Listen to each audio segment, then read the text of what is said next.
But to understand why such a fanciful prophecy about Apollo, son of Jupiter, returning to Earth should be important to you, in ancient literature, Jupiter was the Roman replacement of Yahweh. As the greatest of the gods, he was a counter-Yahweh. His son Apollo is a replacement of Jesus, a counter-Jesus. And this Apollo comes to rule the final New World Order when justice returns old Saturn's reign.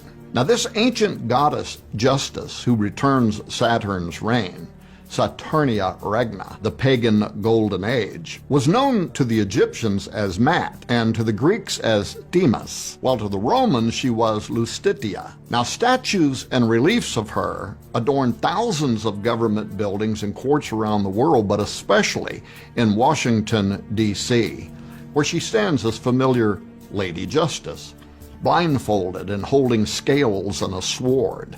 She represents, according to the prophecy, the enforcement of secular law, and is, according to this Sibyl's conjure, the authority that's going to require global compliance to the zenith of Satan's dominion, concurrent with the coming of Apollo. What's more, the Bible's accuracy concerning this subject is alarming, including the idea that pagan justice will require surrender to a satanic system. Responsible for the blast, Anthony Warner mailed a package to someone in Murfreesboro just days before the bombing.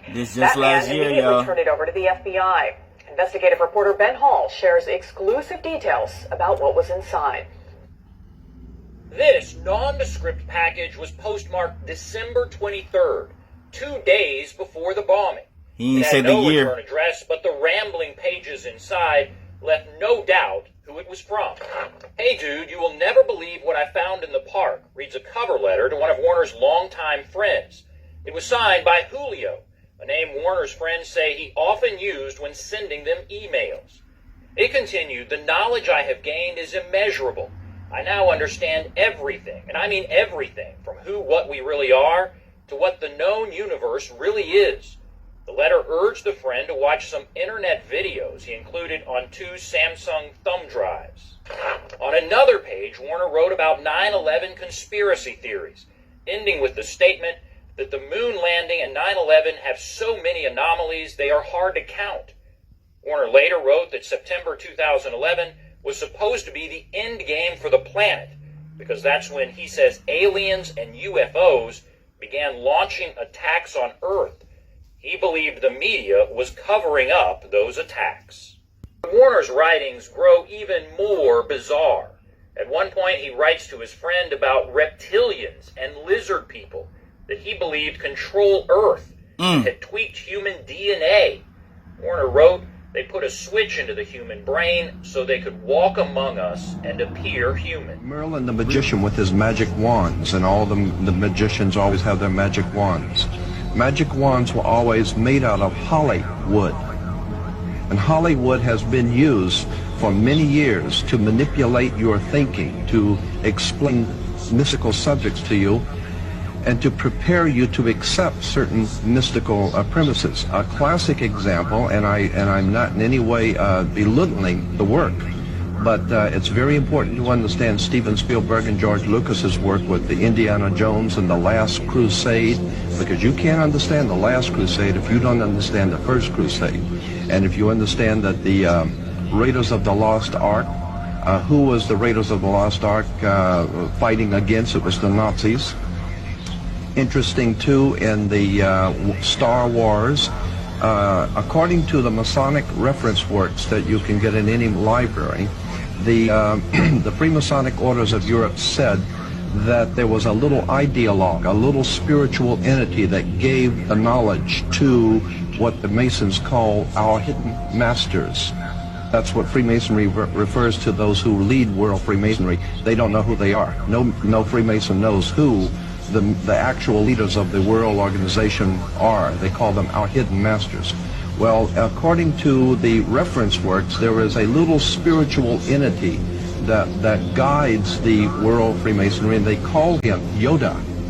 And in the reference works, you'll see this little creature with the pointed ears, and he's called Yoda.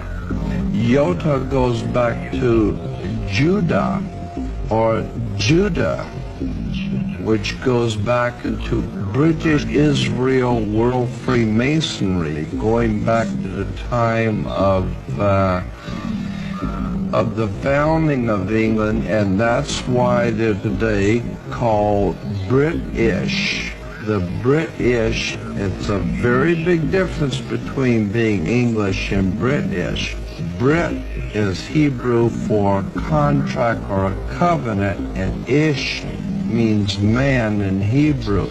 Therefore, British is the covenant man or man of the new covenant. We're talking about Star Wars. So we're talking about Star Wars. We're talking about the evil empire and Empire Yoda Strikes Back.